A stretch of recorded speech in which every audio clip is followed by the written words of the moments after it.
gente vai, mas a gente volta rapidinho. Olha só, estamos aqui agora com o Flaco Lopes.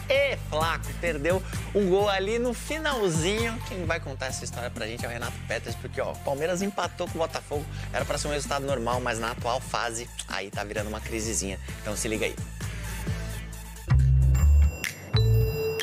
Palmeirense, a final do Paulista ainda incomoda. Perder para o rival é inaceitável. Ainda dói, para o rival. Dói muito, muito. Nem parece que agora ir à final e perder a final parece que é o fim do mundo, que é ruim. E eu sabia disso, que o lado anímico do jogo de hoje não ia estar no nosso máximo. Seguir, erguer a cabeça, é o único caminho. Palmeiras e Botafogo. É jogo brigado, duro, disputa. Que amigo, Vitor Roque. Aí o Vitor Roque carinhosamente foi lá. O Palmeiras veio com novidades. Lucas Evangelista titular. E esse novo espaço, a boa e velha geral, com ingressos mais baratos. Ontem era de graça para o pessoal do plano mais em conta do clube. Lá eu encontrei a Sheila. Oi! Gente! O que foi? Nossa, te assustei, desculpa. Só não pode o Palmeiras te dar um susto hoje. Não vai dar, eu confio. E muito sinceramente, num jogo que podíamos ter ganho, mas também podíamos ter perdido. Tá na cara, né? Não foi a estreia que o torcedor palmeirense esperava. Ainda mais diante dessa rivalidade recente com o Botafogo. E você tá lembrado daquela senhorinha do susto, né? Ô, Sheila, não foi só um susto, foram vários. O Everton, que é isso? Você viu a bola mascada e o Everton teve que fazer a defesa em 2 tempos. E o palmeirense seguiu se arrepiando durante o jogo. Cruzamento pro Igor, o Everton! Nesse lance foram 2 sustos, porque na sequência quase deu Botafogo. Sai à direita do gol! Eles de novo. O Piquerez tirou o perigo. Pra área, bateu pro gol, voltou. O Everton agradecendo ali o Piquerez. Aí o Estevão entrou na área e... que sustinho. Pavoroso estava o ataque do Palmeiras, produzindo muito pouco. Agora não vou aqui esconder nada por baixo do pano. Não jogamos, estamos longe do nosso nível ainda. Sim, temos que ser mais eficazes, porque a verdade é que no final a oportunidade mais flagrante foi nossa. Não fizemos golo. O Flaco Lopes saiu na cara do gol. Ele e o John. 1-0 para o goleiro do Botafogo. A jogada seguiu. Pressão total do time da casa. 2-0 para a defesa carioca. Voltou Flaco, sobrou no Piquerez, limpou. Tava difícil sair gol do Palmeiras. Abel mexeu no time, mas as mudanças não resolveram. E o treinador nem estava a fim de falar sobre o assunto. Hoje você terminou com Giai, Mikael, Fux. Ninguém quer saber disso, esqueça isso. Ou não, ninguém quer saber. Com alguns jogadores. Ninguém quer saber disso. Toda a gente só quer saber ganhar. Nós vamos continuar a trabalhar, ninguém quer saber. A torcida quer saber de vitórias.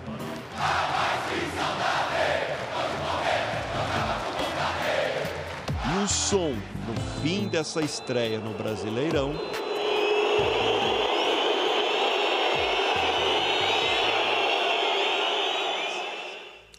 Pois é, o clima tá esquisito lá no Palmeiras. Dedé, o que tá faltando pro Palmeiras? Acho que todo palmeirense primeiro tá um pouquinho assustado, igual a Sheila, né?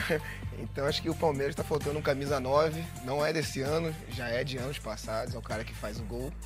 Fredão, eu não posso ser, né? Eu já não tô mais no mercado. Você já foi, verdade. Sabe quem já foi também? Bom, é isso. A gente ouviu aí palavras do Abel Ferreira, mais uma vez, né? Suas coletivas também chamam a atenção por conta desses momentos com os repórteres. Como eu disse, o treinador vai ter aí alguns poucos dias, porque nessa terça-feira já tem a viagem para enfrentar o Sporting Cristal pela primeira rodada da fase de grupos da Libertadores. Depois já tem viagem de novo, porque o próximo jogo é no Recife contra o Sport, fora de casa pelo Brasileiro, pessoal. É. Difícil. Difícil, né? É vida fácil? É, não tem. Na Libertadores nem no Brasileiro. O que vocês acharam vai ser difícil demais. Tá mas aí todo ano. Foi de graça essa, hein? Esse ano vai ser brabo. Não foi de graça? Foi de graça. A coisa do é campeão foi de graça. Foi de graça. Porque não tinha um contexto ali, algo que justificasse ele falar aquilo. E eu acho que são relações completamente diferentes. Não, primeiro que assim, a torcida do Botafogo estava gritando é campeão de maneira correta, não só para valorizar o time dela, mas para tirar um sarro da torcida do Palmeiras. Claro. Se fosse talvez Botafogo e... Eu que sou mais bobo. E qualquer um, talvez não... Só não seria para Palmeiras e para Atlético. Ia cantar pro Galo e pro Palmeiras. De resto, pra provocar, né? Tem que ser, gente. Não é assim, esse é... Agora, se fosse Botafogo e... Pegando aqui, Red Bull Bragantino e Ceará e Fortaleza, não ia fazer sentido. Não ia fazer sentido. Mas ia cantar do mesmo jeito. Não, ia cantar. Pode ser. Mas é que ali tinha Não, eu entendi. É só que porque ali... muitas vezes, por exemplo, o Fluminense vai jogar, ficou lá, a terceira divisão.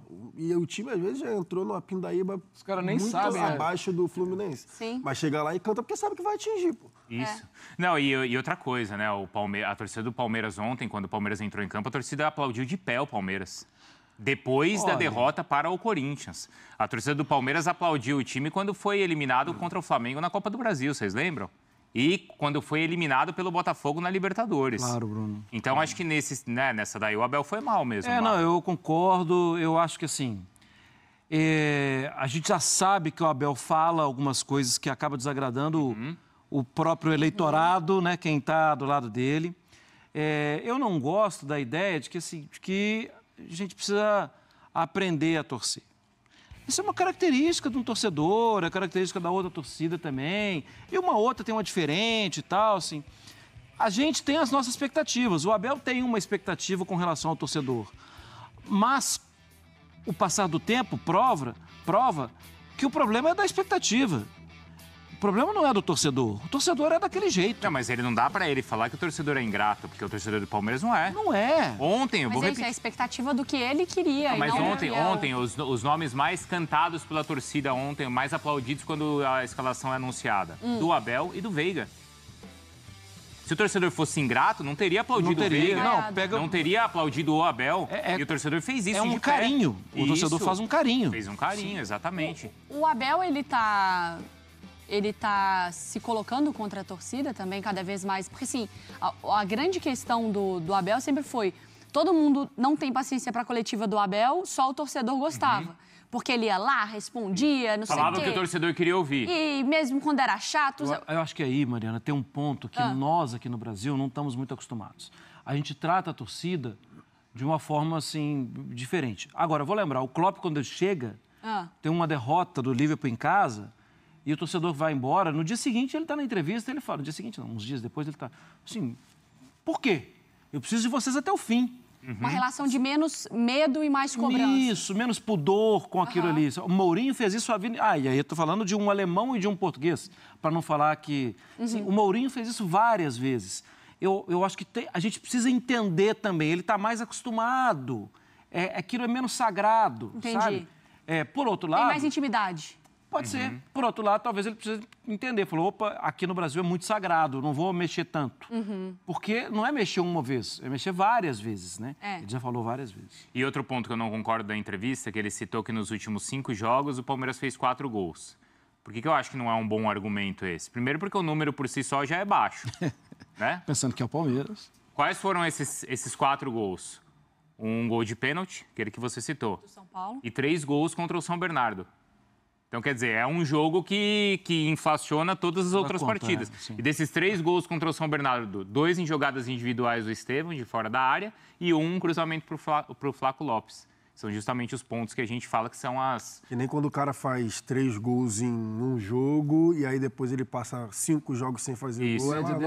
Tem 3 gols em 6 jogos. Tem 3, exato. Então, acho que não era o melhor argumento para ele defender a criação como o time tem criado, porque não tem, né? Mas não está criando, né? Não tem criado, por isso que a gente falava, né? Não tem como o Abel se escorar, por exemplo, assim, ele não se escorou, mas não tem como falar que, não, porque perdemos uma oportunidade clara, porque, beleza, Flaco. Ia estar 3-0, 4-0 e ali seria o gol lá para agradar se fosse pela essa lógica de quem perdeu o gol e, na verdade, deveriam ter sido feitos, o Botafogo também teria aberto o placar, né? Inclusive, tem hora que não dá, que o garoto não vai resolver tudo sozinho toda hora. Concorda, Eugênio? Perfeito. Por mais talentoso que seja, né? Tem que encostar alguém ali com ele. Tem que dar opção de uma tabela ou de uma triangulação. Tem o outro lado do campo que pode ser explorado também. Tá difícil. Você não precisa Até ficar... explorado por ele mesmo, né? É algo que já foi debatido, né? Talvez ele não precise ficar o tempo inteiro parado na ponta direita. Parado não, né? Driblando na ponta direita. Talvez ele possa entrar pelo meio em algum momento, ou pela esquerda, né? Fazer uma jogada diferente, porque com o pé esquerdo, driblando como ele dribla, ele pode levar no fundo e cruzar essa bola, ao invés de ter que ser o jogador que vai trazer para dentro e chutar. Uma coisa que eu me bato muito, mas o Abel não entende dessa forma, né? O mantém sempre ali. E é uma jogada que já ficou marcada, então os adversários já entendem o funcionamento dela, em que momento ele vai cortar, em que momento ele vai driblar. Como você falou, colocam 2, às vezes 3 jogadores para preencher aquele espaço e ele não está conseguindo dar sequência aos lances. Inclusive, algo que você citou aqui, que eu já tinha ouvido anteriormente, ontem eu ouvi de novo, a transmissão que eu estava assistindo no Premiere, o Fernando Praz estava comentando. Ele citou na transmissão umas 2, 3 vezes que o Abel poderia tentar o Estevão jogando mais pelo meio. Isso já tinha sido falado anteriormente. Inclusive na base, não sei se ele jogou, se ele chegou a jogar, o João Paulo, acho que ele jogou no profissional muito pouco. É uma opção que deveria realmente ser tentada? Vocês veem essa possibilidade como viável do Estevão jogar mais pelo meio? Ou pelo meio ou pela esquerda, porque ele é muito do 1 contra 1. Acho que no meio ali é mais o jogador que tem o passe, né? Mas pode ser testado pelo meio também. Tentar tirar um pouco, porque é previsível, está previsível. Tem que quebrar os planos do adversário. O Corinthians ganha esse campeonato fazendo um gol e com a Hilary anulando o Estevão. Facilita a vida do adversário. Bota o menino tem esse potencial de jogar para os 2 lados, de quebrar a linha, de ir para o drible, eventualmente de jogar na posição que seria do Veiga. Na verdade, ele tem mais solução do que problema. O que não pode é ficar isolado ali e o time todo concentrando no Estevão, porque fica mais fácil jogar contra o Palmeiras. E mesmo ele jogando do lado direito, eu concordo com algo que o Eugênio falou agora há pouco, muitas vezes eu sinto que falta gente encostando para tabelar e ele tem que driblar 2, 3 toda hora. Até porque se a coisa está bem arrumada, a partir do momento que você põe 2, 3 em cima do Estevão, o espaço aparece. E aí você pode ocupar de outra forma. E o Palmeiras não tem conseguido fazer isso. Aparece espaço do outro lado. Outro jogador. E isso não tem acontecido. Volto a perguntar. Comissão técnica, Abel Ferreira. Elogiamos várias vezes, mas quando o time está mal, tem que questionar.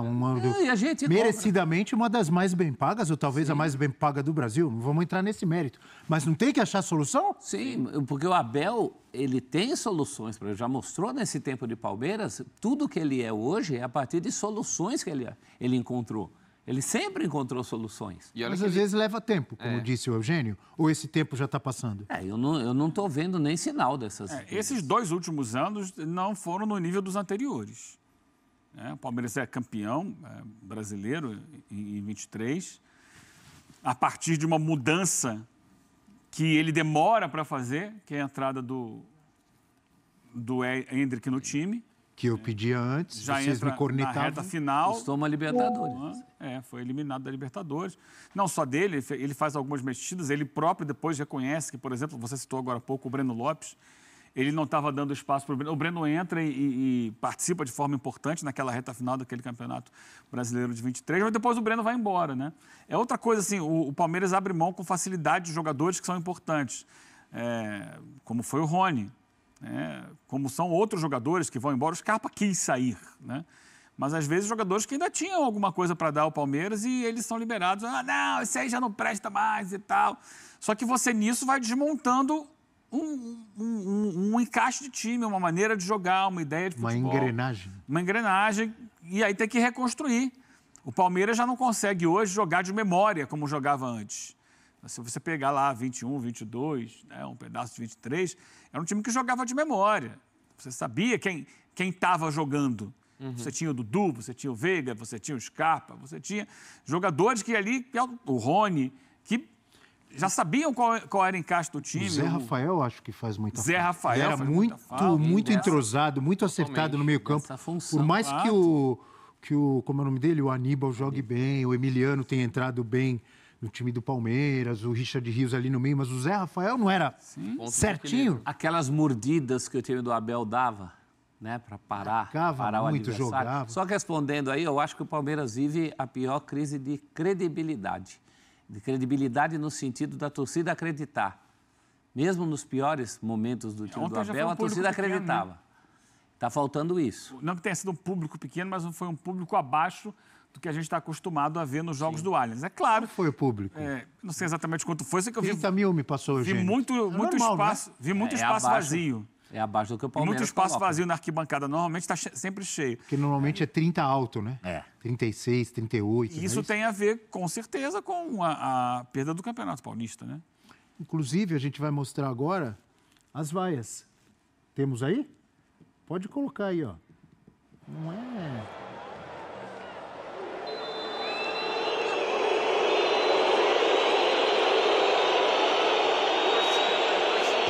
Atenção, torcedor. Invasão de campo é crime previsto em lei. Respeite a lei.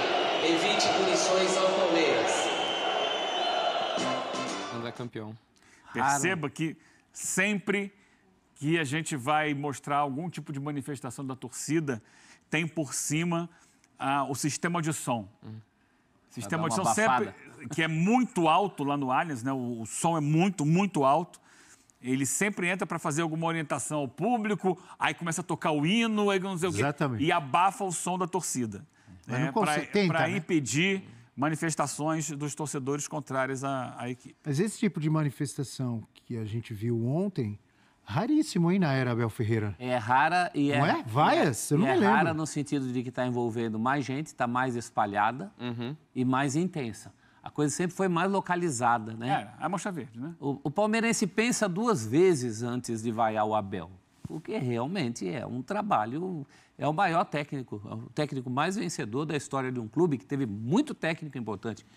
Teve recentemente o Vanderlei Luxemburgo, o Filipão, o Oswaldo Brandão, o Teofilpo Nunes lá atrás. São técnicos pesados. Para o Palmeiras, o técnico é ídolo, o técnico entra para a história do Palmeiras. Então, esse homem aí deve-se muito a ele nesse sentido. Então, o torcedor pensa duas vezes antes de vaiar. Mas está mais intenso e está mais espalhado. Eu não consigo acreditar. Acreditar, não. Acho que o termo certo é... Eu não consigo entender no futebol brasileiro, e não só no Palmeiras, é que as pessoas acreditam que o cara, de uma hora para outra, deixa de saber. Porque ele parou de vencer. Por isso Isso acontece toda hora no futebol brasileiro, assim, de uma forma inacreditável. Como que o cara que era amado, endeusado, que montou grandes times, que teve decisões maravilhosas, em grandes vitórias, em reviravoltas, de uma hora para outra é burro e não sabe nada? As pessoas acreditam nisso no futebol brasileiro. Isso, para mim, eu não consigo entender. Torcida palestrina, é plantão urgente. Técnico Abel Ferreira pode sair do Palmeiras a qualquer momento. A torcida do Verdão não aguenta mais. O Palmeiras não vem desempenhando aquele bom futebol. Abel Ferreira que autorizou a saída do atacante Rony, né, de forma desnecessária. Um jogador que está fazendo um campeonato muito bom com a camisa do Atlético Mineiro. Pra quê? Agora o Palmeiras tendo que fazer gols. Cadê o Rony, que sempre foi um jogador muito voluntário, né? Sempre se dedicou muito com a camisa do Palmeiras dentro de campo, né? Um cara raçudo, um cara que fazia gols, um cara que jogava em todas as funções ali no ataque, né? Já ajudou muito o Palmeiras a decidir jogos. É desses jogadores que o Palmeiras precisa. E a comissão técnica do Abel Ferreira faz, simplesmente, né, libera o jogador para jogar no Atlético Mineiro. Então, assim, são diversas coisas que vem acontecendo, que o clima lá dentro do Palmeiras, essa derrota também para o Corinthians, não é também só pelo fato da derrota para o Corinthians, e sim o desempenho do time dentro de campo, né? Que o torcedor, né, do Palmeiras está vendo que o Abel não está conseguindo extrair o melhor de cada jogador. Então, assim, amigas e amigos, eu quero saber de vocês. Chegou a hora, né, de demitir o técnico Abel Ferreira, sim ou não?